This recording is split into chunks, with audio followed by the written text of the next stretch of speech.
Every week there is consistency, but there's got to be a calculated plan. How's it got to be a calculated plan, Pastor?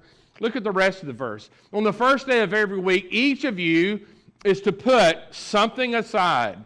Now, in a moment, I want us to say these three words together. Put something aside. I want us to say these three words together right now. Put aside. The phrase put something aside means keep a little extra. It is the principle that he is teaching here. Now, are we living in a put something aside society?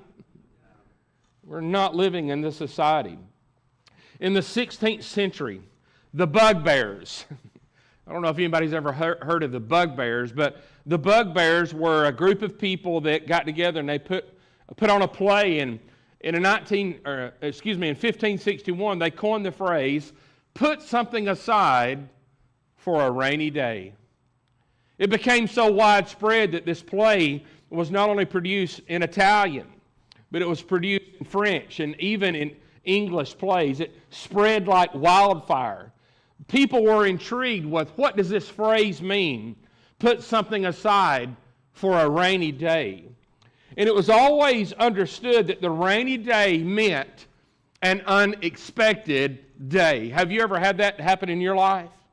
Something come up and you were not planning on that something to come up. But in that moment, you wished you would have put something aside for that rainy day. Now, I don't mean this to hurt anybody's feelings at all.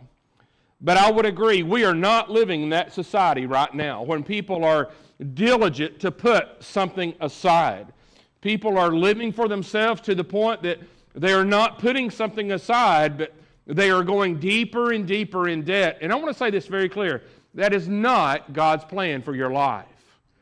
Now, I don't want this to hurt anybody's feelings, but we are digressing to the point where people are consistently putting up GoFundMes to help pay for people's lack of putting something aside.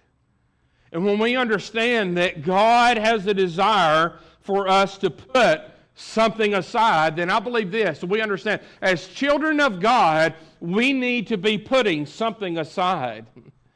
Yesterday, I was